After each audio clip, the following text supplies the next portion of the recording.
Welcome to a special episode of Hospitality Meets with me, Phil Street. In our bonus episodes, we like to give some airtime to stories and individuals that are doing something just that little bit special. And today, we celebrate one of hospitality's most prominent charities, Springboard, as I chat to their wonderful CEO, Chris Gamm. Coming up on today's show, Phil keeps Chris on his toes. Yeah, this is turning into a tough interview for you, isn't it? Chris delivers some bad news for them both over TikTok. But unfortunately, for you and I, we don't meet one of the key criteria. And Phil has a go at describing what it's like to take over from an industry icon. Was it a little bit like taking over from Sir Alex Ferguson at Man United? All that and so much more as Chris talks us through his story and journey so far, as well as giving us some insight into the wonderful world of Springboard. Don't forget to keep sharing these stories as far as you can. It really makes a huge difference. Enjoy. Hello and welcome to the next episode of Hospitality Meets with me, your host, Phil Street. In today's episode, we've got one of the more prominent faces of the UK hospitality, and I, for one, am very excited to learn how he got here, as for all intents and purposes, he's fairly late to the party with hospitality. Now at the helm of the wonderful charity that is Springboard, I am, of course, talking about the awesome Chris Gamm. Welcome to the show. Hi, Phil, and great to be here. How are you doing? Yeah, I'm good, thank you. I'm good. We're recording this in late March. It's been a pretty hectic start to the year, but yeah, all good. Really exciting time for Springboard. Good.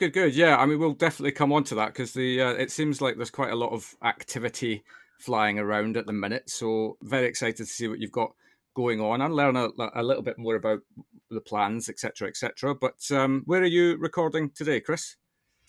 I'm at home in Berkshire, just outside Reading. So in a place called Caversham, really close to London. We've got an office in London, so really good quick access into town. But we're based all around the UK as well, so pretty easy to get out and meet the team. Fantastic. So I'd said at the head there that you're fairly late to the party with hospitality. Is that accurate? Because I'm just going by what I could read on your LinkedIn profile and other bits that I could find. Yeah, my hospitality's bookended my career. Okay. Like many people, I started. My first job was in hospitality, aged about 16, I would say. I grew up in South London. My first job was at our local Pizza Hut restaurant, and I got the full hospitality experience there. I started on the phones taking the orders. Then I moved on to. I obviously did all right because I moved on to the chopping up the pizzas and making sure the right drivers had the right. It's a delivery place, so make sure the right drivers had the right pizzas. And I obviously did all right as well because I became the deputy to the chef making the pizzas when he wasn't there. So I was the Pizza Hut sous chef, if you will. And right. Then I did that for a couple of years. Then before I went to university, I worked at a local sort of it's like a wine bar, Henry's Wine Bar in Bromley. That was really good fun. It did cocktails, so lots of sort of really good range of cocktails. Free pouring, a bit of theatre, like absolutely pumping bar on the weekends. And then I did worked in local pubs at university, and then I had a break from hospitality for 15 years or so, and I went into journalism. Yeah, worked at the Press Association. Then I worked for a little publishing house and the sort of retail space. And then sort of I did sort of various different editor roles, and then a recruiter I knew was looking for a new editor for the caterer. Yeah, and I loved hospitality, loved great restaurants, loved nice hotels, and it's a brilliant role. It was a really good fit. An industry that I love, that I was really passionate about, doing a job that I was pretty good at, that I enjoyed doing, and so it was just a really good fit. The caterer was looking for some sort of lead print product, sort of develop the digital, lead their portfolio of events. They ran about sort of 30 odd events a year, things like the Katie's, Acorn Awards, all sorts of different things. So back in the hospitality industry. Yeah, so there's obviously a big block there from one bit of hospitality to another. What were you? I suppose, what were the skills that you developed in that period? Because as I'm always kind of quick to point out, especially in a time where finding people is one of the greatest challenges that the industry faces, we definitely need to be looking at people from other sectors. There's no question in my mind that that's one of the ways that we can get this. And for a long time, I think hospitality has been quite rigid in its approach to how it finds its people. But you spent quite a long time out and then came back in, but you've obviously learned a load of skill in that time. What did I suppose being out of the industry bring to you before you kind of came back in? Well, journalism, it's all about telling a really good story, communicating a message well and clearly that people buy into and understand. Yeah. And so yeah, that's something I've certainly applied throughout my career. You want to sell an idea and get people interested in it, get people excited about it. But then through to my current role at Springboards, the common things throughout my career is they're about running a really good product, delivering it really well, managing a good team, leading a strong team, delivering the operations, making sure the finances stack up, make sure you've got a really strong marketing message, and whether you're running a magazine or a website or an event or a hospitality business, the bones remain the same. Themes. Yeah. Well, and in actual fact, that's what you've just highlighted there is kind of the pillars of business. And but then you've got, I suppose the flip side of that is you've got to get passionate about what you're doing to be able to implement these things in force, as it were. Yeah, definitely. But to your question about what do people bring from other industries, yeah, there's always new ideas and seeing how other industries do things, and the benefit of Springboard, we work with young people at the moment, and the benefit of bringing a new generation into your business is they think completely differently. They're sort of motivated by different things. They're very sort of tech savvy, digital savvy, and it can be a whole new skill set bringing into your business, a new way of thinking, new way of appealing to a different audience. Yeah, and that whole generational change thing is an inevitability, isn't it, of life?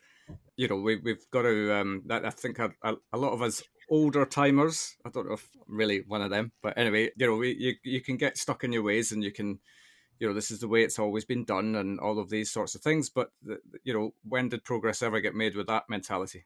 Yeah, I was at an event yesterday. It's called Movement to Work event. So it's they're a charity and they have lots of big corporate businesses, people like BT or Marks and Spencers or BAE or all sorts of different organisations, and it's all about supporting young people into work. And we had a CEO summit yesterday, so lots of sort of business leaders.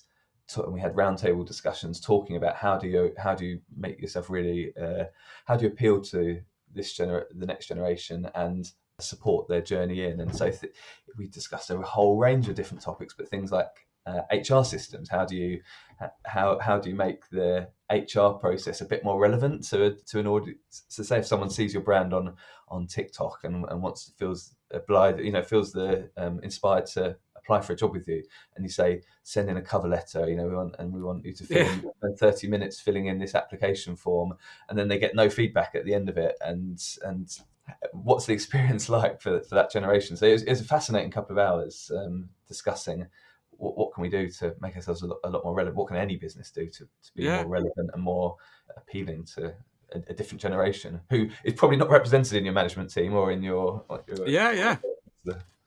Yeah, I know. Actually, fundamentally, that comes back to marketing, doesn't it? That who is your audience? It's the same principle as to who are we trying to bring into our business.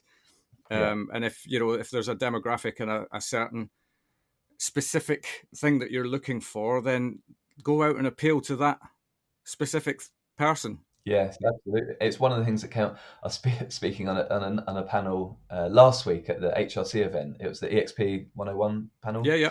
And someone on the panel made that exact point. Brands will have these brilliant marketing teams who have this fantastic brand voice that comes across in the restaurant or in the business, in the marketing, on social media. But then when it comes to the job advert, it's a completely different tone of voice, and it doesn't feel like you're even the same organization. And how can you get marketing involved in that aspect of attracting staff as well? Yeah, but I suppose in some ways, and I feel like we have definitely gone off on a tangent here, but that's cool. We're talking about relevant stuff, so that's all right. In many ways, this is all still quite new. There are so many new ways to attract people, and I think we're probably all playing catch up with this still. I've definitely classified myself as being fairly tech savvy, but I can't keep up with it. And I'm eminently aware that I sound exactly like my parents when I say that. But yeah, it moves so quick. Absolutely. Yeah. Yeah, great stuff. Okay, so back to your story. You're at Caterer. How long were you with Caterer for? So I was with the caterer for not ever such a long time, about 2.5 years, and yeah, it's a brilliant couple of years. Loved it. Pandemic, and yeah, we're delivering all sorts of fantastic events. We'd relaunched the digital offer. Yeah. Pandemic struck, and it flipped the whole world on its head. We stopped printing the magazine because we're sending out thousands of copies to shut restaurants. Couldn't run events, flipped everything online, and yeah, responded pretty well to the pandemic. We saw a huge spike in the digital audience because people wanted information they could trust. Yeah. They wanted to know what's going on. They wanted to know what's going on and how other people were responding. I think that was the thing, wasn't it? Meant to them. At the time, I think everybody just needed to know that they weren't alone in the trouble and strife that was coming with it. And it's very easy, I suppose, especially in a news world, when the overriding story is one that's quite negative and it's having a negative impact on a lot of different things. Very difficult, I would imagine, to try and achieve balance in a time like that, to bring some good news stories as well. But I do remember you did try. There was definitely an element of what you were trying to achieve. Yeah, you've always got to look for a positive story as well to get balance, and people were doing an amazing job responding and pivoting their business. There was lots of innovation that came out of it, and it was a terrible time for everyone, but there were definitely positive stories that came out of it, and that's a big part of what we're trying to do at the Caterer, is capture some of those inspiring stories as well. But yeah, it was during a very strange time for the world. At the Caterer, we'd always supported Springboard. We'd raise money for them, raise money for their events. Yeah. They've been the charity of choice, and that's actually where this switch to my current role came about. We were supporting their COVID sort of supplier fundraiser appeal, and I've been talking to sort of the Alistair and the board there, and then Anne announced she surprised us all when she announced she was retiring after 20 odd years. And I actually had lined up a podcast chat with her, and the day before we were supposed to record, she announced her retirement. I was like, oh, wow. Yeah, felt like I was getting an exclusive. Right. She was one of the first people you spoke to, wasn't it? I remember listening to it when it came out, and yeah, that was. And one thing led to another, and here I am today, 18 months later. Yeah, and no less of a challenge, I suppose, to take over in that moment as well, when the world was still turned upside down, but it also to take over from somebody who'd been associated with the company for so long. Was it a little bit like taking over from Sir Alex Ferguson at Man United? It was, well, luckily I'd done the same at the Caterer. So Amanda and Mark had been there for decades between them, and they had a huge amount of service. They were so well known. Everyone knew and loved them, and it was exactly the same at Springboard. I think Anne had been there for 20 odd years as well, and it's so synonymous with the charity that it's big shoes to fill in both roles. But then, I suppose it's like anybody taking over from Sir Alex Ferguson at Man United. You've got to put your own spin on things. You can't try and emulate what's come before. You've got to move with the times, move the direction, and and I suppose take it forward from there. Yeah, and it was one of the few things that positive things that have come from the last couple of years is it makes you stop and really think about what are the core things you do, what are the things you do really well, and what are and I think any organisation over time is guilty of moving in different directions and moving away from the core purpose, and COVID certainly got the Springboard team sort of just before I joined, and in the process of me joining, I joined in August 2020, so reasonably close great to timing. The pandemic. But it's certainly got Springboard to focus on what's its core purpose, what was it set up to do, what are the things that, if we can't do everything anymore, what are the core things we really must do and do really well, and I think by focusing on fewer things, you can do them really well, and that's certainly something that's, when I joined in that sense in August 2020, it meant we could rewrite the strategy. So what are our core 3 goals for the next 18 months? We're sort of just coming to the end of that now. What do we want to what are we going to set out to achieve? Who are we going to help? And I think we responded brilliantly to that. 18 months on, I said we just come to the end of that strategy. Last week we did a strategy session with the team focusing on the next 2 years. And one of the key things that came out of it is just to remind ourselves that you can't do everything, and we've got to really try and again refocus on what are the core things for the next 2 years, because we don't want to try and take on too much and do too many things half as well as we could do. Yeah, I suppose that's the risk, right? You spread yourself too thinly and then nothing gets done properly. Yeah, we've all got experience of that for sure. And and I suppose that the positive side of COVID was giving everybody, at least that was able to ride things out, a moment in time to reset foundations, I suppose, and really look at, as you just said, what are we doing? Where does it sit versus what we're trying to achieve? What do we need to lose? What do we need to bring in? And all of these sorts of things. So, there's definitely some positives to take forward. Yeah, absolutely. And I mean, starting with the team, we've sort of worked on the structure of the team, sort of changed things slightly. Right at the start of the pandemic, we cut right back to the core foundations of the team.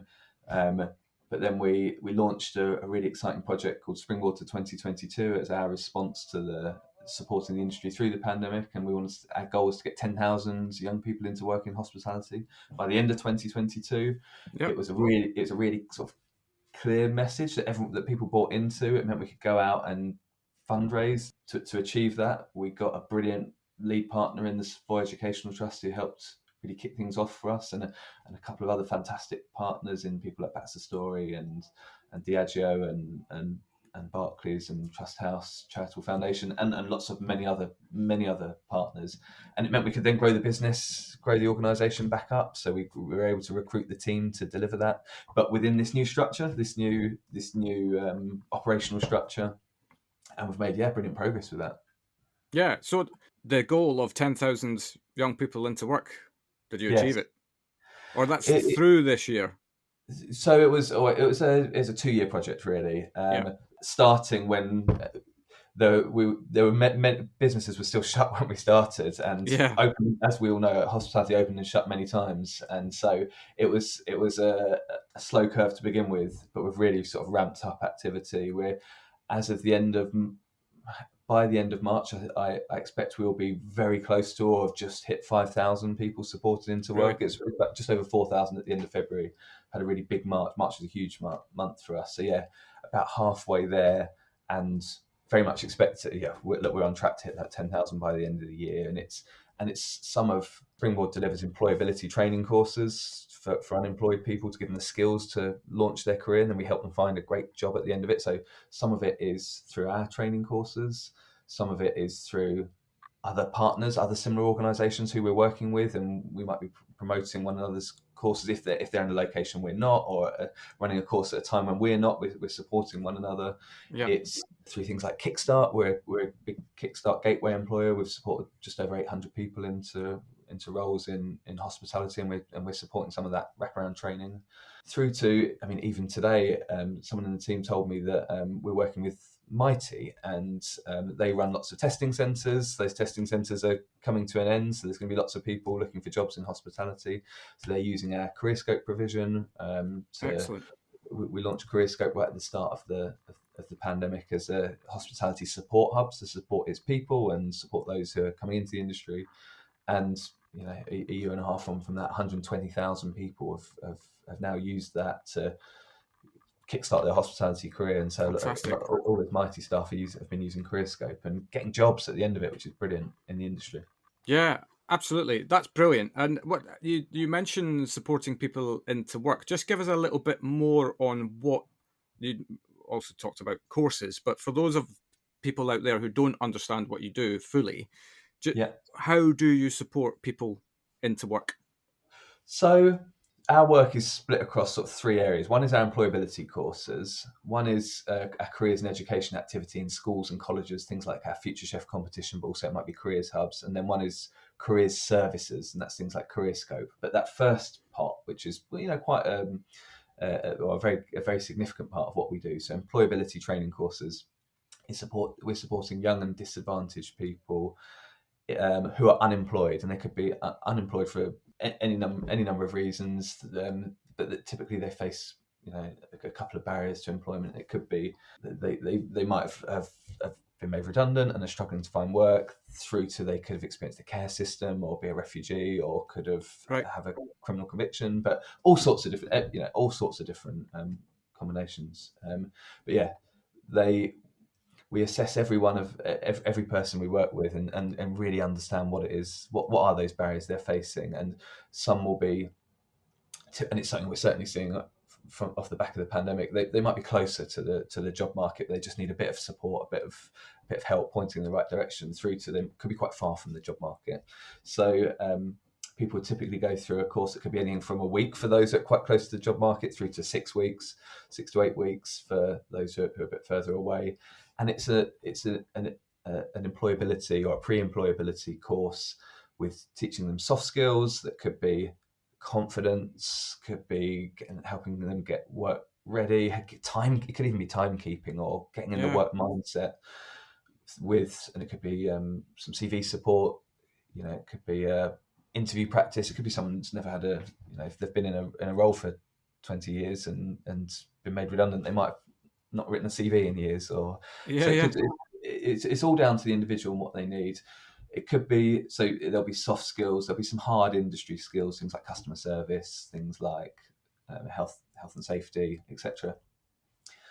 Some hospitality specific training using Flow's our partner, and then a work placement. So we work with all sorts of different sort of partners in the industry, through to it could be small local businesses that have just got a job vacancy they're recruiting at the moment. And so a big part of what we do is supporting our trainees into work at the end of it. That's why we do it. We'd love them to work in hospitality. We'd love them to work to stay in the industry, and it's a big focus of the courses. We get them out to go and see businesses. We get guest speakers from within the industry. We've got a big network of ambassadors. I think you're one of them, Phil. So we've got 900 ambassadors, and it could be anything to just coming and saying a few words on one of our courses to inspire people to stay within the industry. And we typically get about 70% of our trainees into work in hospitality. We want to get them all into work, and we'll never force someone to come into hospitality, but that's certainly of course, our goal. It's the old horse to water analogy, isn't it? You're giving them the tools. I suppose, just from a pure humanity perspective, you're giving them a better chance of success. Whatever that success looks like to them, they've got to go figure it out for themselves, I suppose. 100%. And one of our trainees, he's never worked before. He's literally never worked. He went through a course quite recently, and he faced pretty big challenges in life, and someone in our team has been mentoring him. They've been supporting him for many months. I mean, we'll typically support a trainee for 12 months after they finish the course, but it could be years that we're supporting them. And he's just, a big part of it is finding the employer at the end of it who's going to be a perfect fit for that individual, because we believe that every single person we work with, there's a right role and a right company out there for them, and it's just finding that perfect match. We've got them a job, they're loving it, and it's really inspiring. That's why we do what we do, and it's when you hear those stories, it warms the heart when you can find the right role. Couldn't agree more. I mean, it's I think what you guys do is fantastic. And I'm not actually an official ambassador. Although that's gonna, I know that's I've made a rod for my own back there. But I will always shout about you guys till the cows come home. I have a soft spot for Springboard. Oh, absolutely, yeah. I'd say you are an ambassador. I'll do a bit of a plug for our ambassador scheme. We launched it end of last year. It's free to sign up. We've got 900 active ambassadors at the moment, around 900 active ambassadors. And it used to be we'd ask people it was quite formal, we'd ask people to go and deliver a careers session in a school, or it might be judging Future Chef. Now we just ask for 3 bits of activity per ambassador. And it could just be coming along and doing a mock interview of one of our trainees, or just promoting it, helping promote us, bang the drum on social media. Or it could be, going and doing a career session in school, or coming and doing a day's judging for us at Future Chef. And so in that sense, I'd absolutely would say that you're a huge supporter of what we do, Phil. Yeah, no, absolutely. And I will continue to be. And I'm happy to formalise that arrangement as well. If to all your listeners, go and sign up. It's free to sign up, and you get access to sort of some training for how you can do this, and access to our flow training. So I'd love it if all your listeners could volunteer. A little bit of time is all we ask to support our mission. Yeah, but I think it can be one of the saviours of hospitality in terms of making it more a career of choice for people, is just getting more and more people who work in the industry to go out and tell their stories, and to demonstrate all of the wonderful things that people get up to in this industry. And it's there's an infinite amount of things that people get up to, as I'm learning, as the more conversations I have with this, and a lot of the conversations I have with people off microphone, the stuff that you could never ever share in the public domain for if you want some real fun. But I think actually that in itself can be a massive bearing. What could we do to this wasn't a question on your sheet, so this is just completely off the cuff, but what could we do to tell the world how awesome hospitality is? I think I was thinking it before you even asked the question, just as you're talking, but it has to be Springboard's got a massive role to play and promote. This is what we do: promote the industry to the next generation and attract people into it. But in order for it to really change, and to really address that, there's no two ways about it. We're facing a huge staffing challenge alongside many other industries at the moment. But to really make it an industry of choice, really attractive, everyone has to be involved. It has to be like a huge team effort, and businesses, individuals. There's a big skills event, Skills Week earlier this month, and I got sent out a pack on National Skills Week, talking about to parents and to young people about what they should consider as their next step. And when you looked at who was in there, it's like people like Amazon or Jaguar or BT or the Army or the Navy and all these organisations, and hospitality. There was no mention of hospitality in there, and it got me thinking that how as an industry do we get more part of the conversation? And we're doing loads for Springboard already. We've created a careers advisor hub to give careers advisors all the tools to run a hospitality careers lesson, because I couldn't find any evidence of this anywhere before. Right. We've created a hospitality apprenticeship hub with all the information for some to consider an apprenticeship.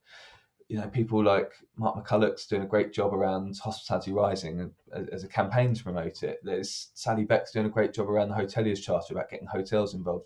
There's lots of pockets of activity to raise the profile, to raise the standards of the industry, to make it a career of choice. But when you go back to that National Careers Week, there wasn't a central body saying, come and work in the automotive industry or come and work in the military. It was individual organisations who were shouting really loud and promote and being spokespeople for those industries. So, in answer to your question, there's lots of really positive things happening, really positive activity. There can always be more, but I think it does come down to the individuals and the organisations to take a stand and promote what we do. And of course, the flip side of that is that everybody's gone and got themselves damn busy again, and making time to do these things perhaps goes down the list of priorities, but it shouldn't, because this is every one of ours responsibility, I believe, and I definitely don't want to turn this podcast into a rant, but if you keep leaving it for other people to take care of, then nothing will ever get done, or we'll have, as you say, pockets of activity. And don't get me wrong, everything that's going on at the moment is excellent, and it's massive steps in the right direction. My feeling has always been, and this comes, don't let my accent put you off when I say this, but it comes back to a Braveheart line about unite the clans.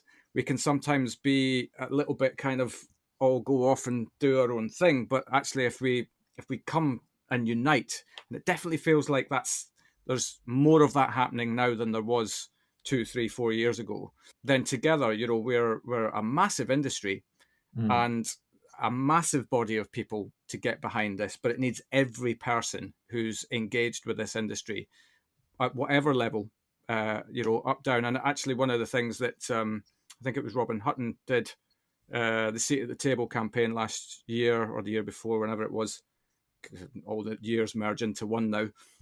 What I loved about that is that he took some students or some junior members of his team and I suppose up-trained them into marketing skills, basically, and getting this message out and about. And it's I don't know, there's probably not a one solution answer to this, but I think the one thing that can underline everything is collaboration and unity. That was two things, actually, wasn't it? But there we are. Definitely, and I completely agree that everyone is super busy at the moment. Like, it's never felt busier than it is right now. But you have to make the time to do this. You can't, as you said, we can't all expect someone else to do it. And it is going to make, one of the things that came across with Kickstart. So we're Kickstart Gateway Employer. So we're the middleman between the DWP, the job centres that have the pools of unemployed people who want jobs, and the employers who've got the jobs. And the thing that we found was the employers who took the time out to go to their local job centre, to talk to the individuals, to get them excited about their businesses, to sell hospitality as the industry and them as an employer, and to build a connection with those young people, were the ones who had the best result and filled the most jobs. Those who said, "Oh, I'm just so busy," understandably, we're short-staffed and we're the busiest we've ever been in the last year. Yeah, I can't make the time to it. Hired less people through this scheme, and it's a catch-22. But chicken and egg. You have to make the time to tackle the problem. Yeah, but I think you could also, and I'm definitely guilty of this, you could definitely convince yourself into a state of mind about, it just becomes a preconditioned answer to everything. How are you? I'm very busy. And COVID actually gave us the great opportunity to snap awake from our kind of, head down, crack on mentality, which I'm not saying that we should move away from, but I completely agree with you. Making time to broaden your own horizons towards something makes for a much better picture in the future. For sure. That was ranty, wasn't it? That was quite a rant. But anyway, no intention to do that. I'm gonna come back to Springboard now. Yeah. A little bit more softer questions now around that. And this is actually a question that I did ask Anne when she came on, so I'm going to ask you as well. Hope I answered it as well. Yeah.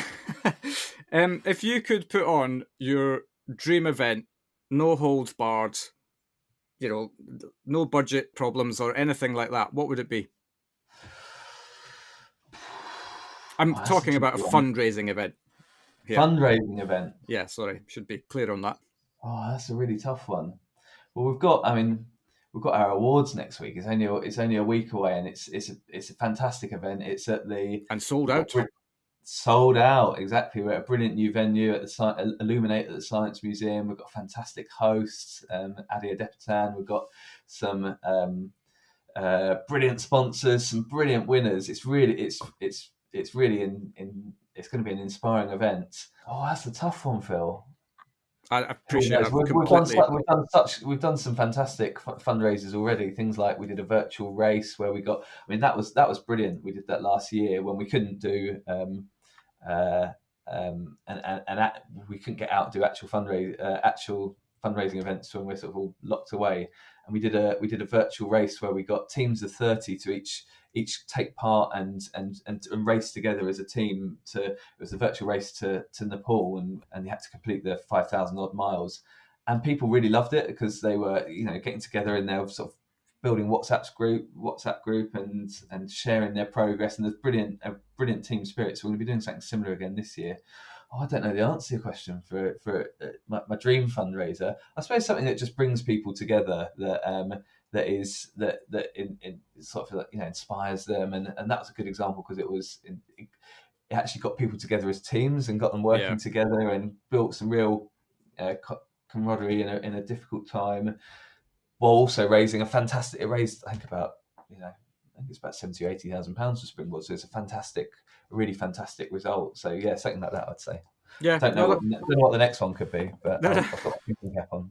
that's no, that's fair enough. And actually, I completely agree with you. I mean, that's kind of a win-win-win-win-win scenario, because you're getting people to come together and work together for a bigger goal.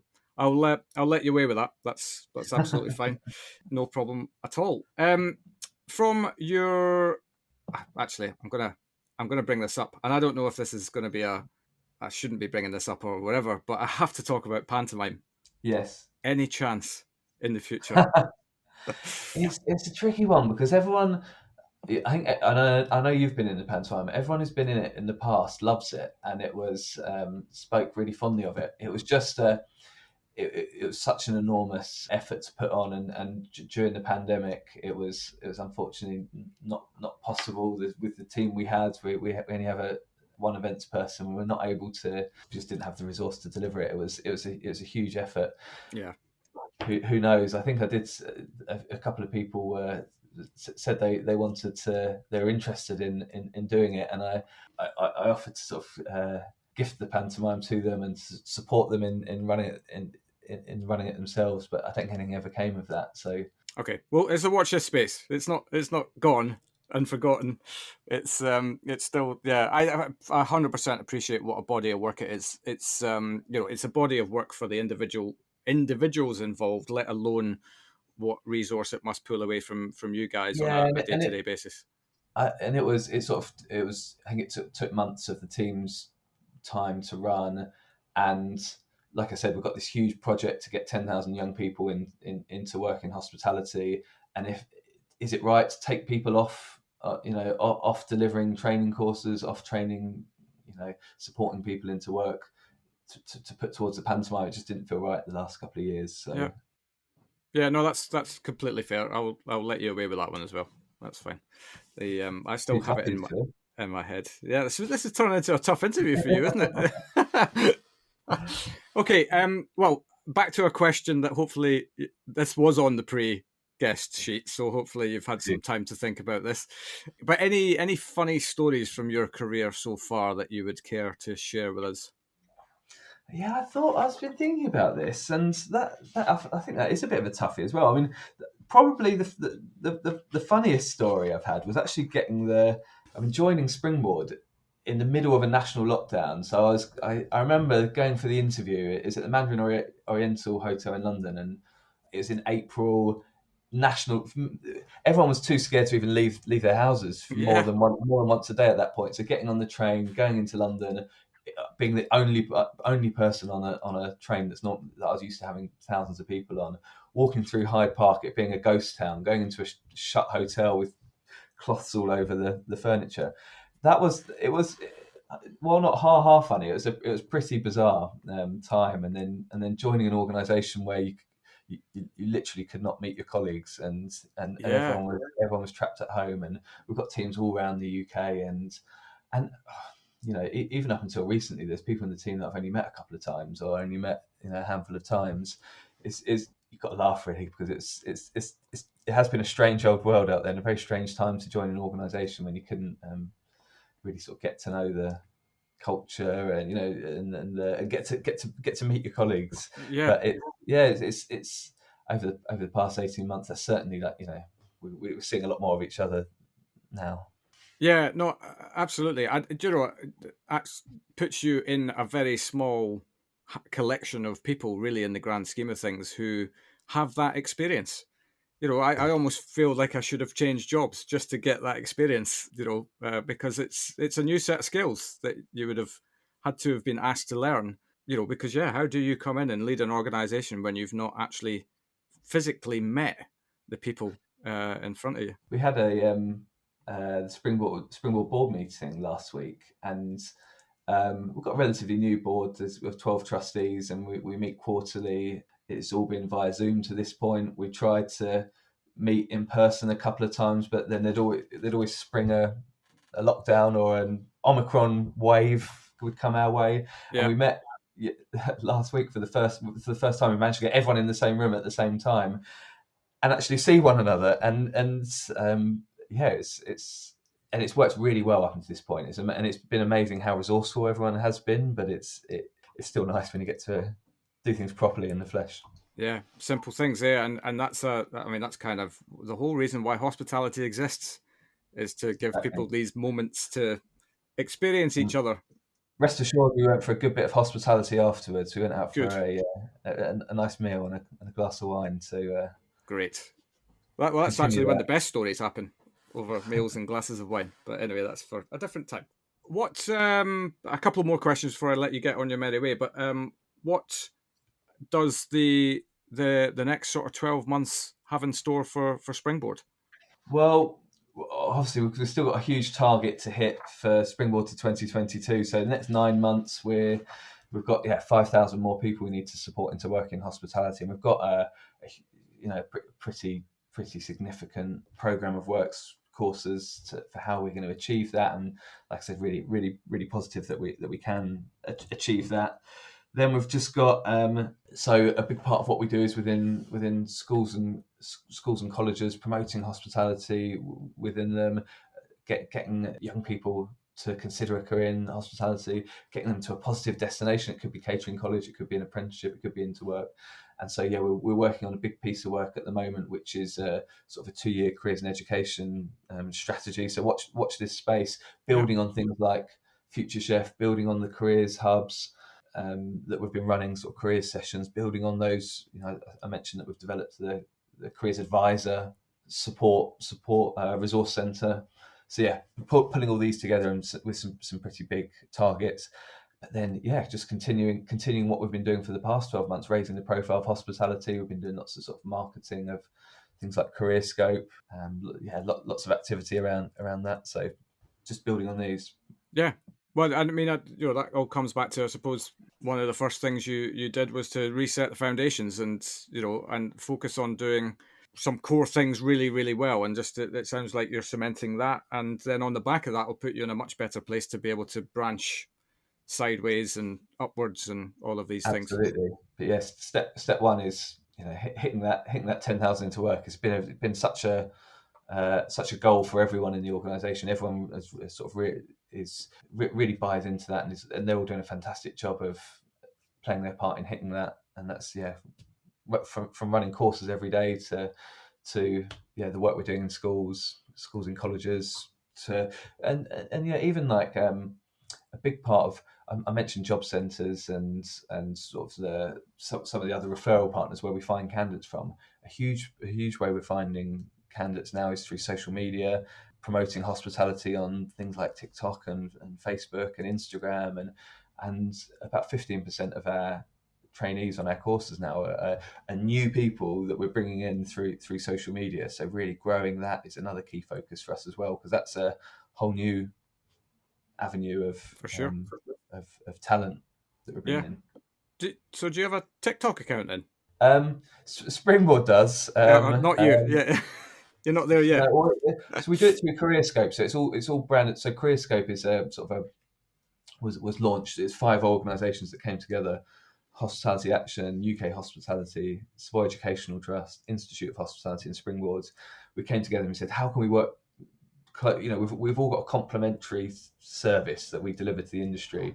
How can we work together to leverage that? And we launched Careerscope right at the start of the pandemic. And this is now the sort of the gateway through when we bring people into the industry. There's information on what great career it is. There's training. There's support. There's 30,000 jobs there now and apprenticeships, and we also get for those who aren't quite yet job ready, we get them onto one of our training courses and then get them into work. And Careerscope sits at the heart of what we do. So when we're out promoting the industry, we're doing it through the Careerscope brands platform, and so at the moment we've got a campaign running. It's not us, it's the HATS, sort of like Northern Ireland tourism body. They're promoting hospitality in Northern Ireland and bringing them through to Careerscope, where you can see lots of great jobs in Northern Ireland. Yeah. Similar thing, promoting to Scottish school leavers at the moment. So yeah, all coming through Careerscope, and yeah, we do a lot of TikTok marketing for Careerscope. Fantastic. I feel like I'm going to have to go and have a look at that now. The thing is, though, Phil, is that we use a brilliant agency. It's sort of like a paid, always on marketing, and they would be targeting specific demographics. So people of a certain age group who show an interest in a hospitality, that they might follow certain brands, and they're in certain locations, and it's all very clever using certain algorithms.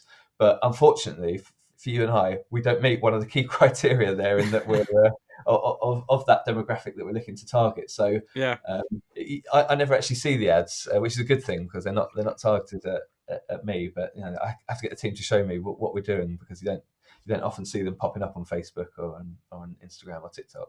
Yeah, but they are great though. They're fantastic. They're brilliant creatives. We use a great agency to do that.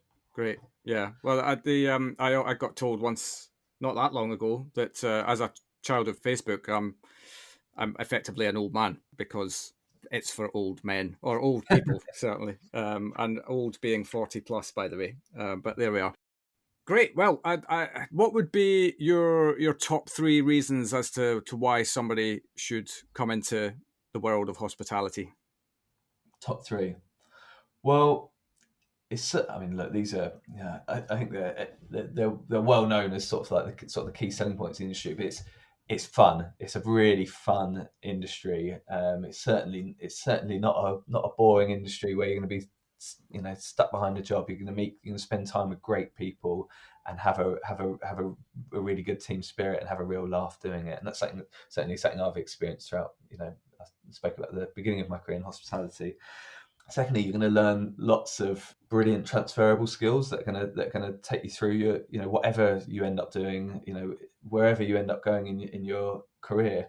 In hospitality, you're going to learn to, and whichever part of hospitality you're working in, you're going to learn to sell. You're going to learn to negotiate. You're going to learn marketing skills. You're going to learn to make decisions, to problem solve, and these are brilliant life skills that are going to take you a long way. Absolutely. And I'd say thirdly that I think it's certainly an industry that offers progression and the ability to join right on the first rung of the ladder, and very quickly progress and very quickly get promoted and take on more responsibility and earn a brilliant salary. And it's another chicken and egg, because I think that Gen Z and the younger generation aren't motivated by, hey, what's my career for life going to look like? They want the thing that I'm certainly seeing at the moment is they don't even want to work one job 5 days a week. They want to do something for a couple of days, something else for 2 days, and not everyone is going to be motivated by the idea of join hospitality. And these are your steps as you work up through the system. But yeah, for those that are, or those that do want to earn a really good salary and do want to be promoted and move into management, hospitality can 100% offer that, and offer it quickly as well. In a couple of years, you can really develop and grow. Absolutely. And I think that to that point around the kind of the multitude of looking to dip into different things, I definitely think that hospitality will be able to adapt to that in certain areas of the business. And yeah, you over the course of a 2-year period in this industry, you could do, 10 different roles if you're with the right company, and take your time to figure out the thing that really drives you. And that's another reason, I suppose. There's a fourth reason, a bonus reason, is when I look back to those Kickstart events, Kickstart, and I was at a Kickstart event at the Olympic Stadium, and there's all sorts of different industries, all sorts of different employers, from architects to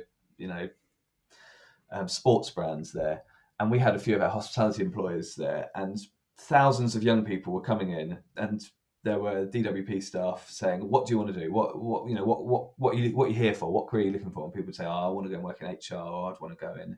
People weren't necessarily coming in thinking, "Oh, I want to go into hospitality."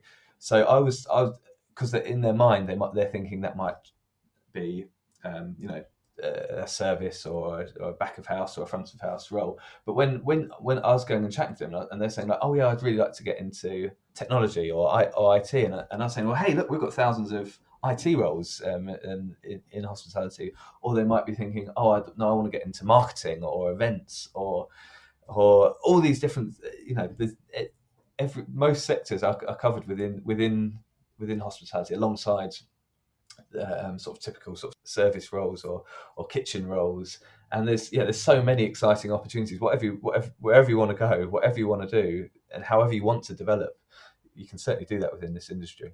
Yeah, and go and talk to as many people as you can from within the industry as well, because the information you might be getting from people outside of the industry might not be the truth, the reality of the situation. I'm actually working on a talk at the moment, but the headline title is purely "Forget Everything You Think You Know," and it's to try and snap people out of just, this is the way I think, and this is my expectation of the world, and this is all of that sort of thing. Because I think you can go and make up your own mind on things. You don't need all of the external influences that you're kind of, I suppose, through your childhood you get. Yes, don't ignore them, but go and seek other viewpoints as well. Yeah, definitely. It's my way to save humanity, Chris. I like it. Great. Okay. Well, I mean, if people want to reach out to you and learn more about Springboard or you and chew the fat about what you're doing, what's the best method for them to do that? And drop me an email. It's chrisg@springboarduk.org.uk, or you can follow me on Twitter. Springboard CEO on Twitter. I'm on LinkedIn, and come and find us. Take a look at the Springboard website. There's probably everything you need to know on there. And if you want to, from signing up as a Springboard Ambassador through to wanting to get involved in one of our programs, or through to even just supporting our work, donating, it's all there on the website. Great stuff. And your TikTok account is coming soon, I assume. Coming soon. It'll be coming soon for a long time. Yeah, sounds like it. Fantastic. Well, no, I massively appreciate your time, and I think what you guys are doing continues to be amazing and absolutely essential for the industry and beyond, to be honest. So I salute you and wish you all the very best with your day/month/year ahead. Yeah, same to you. Thank you for having me, and doing a great job of bringing the industry together. So keep up the good work, and thanks for having me. Fantastic. Thanks very much, Chris. Cheers. And there we have it. Chris has built a fabulous career so far, and what he has achieved in a short space of time at Springboard, especially in the time at which he took over, is absolutely to be applauded. We wish him and all the team an excellent year ahead. We'll be back as always on Wednesday at 8 PM, but until then, thanks so much for listening, and we'll see you next week.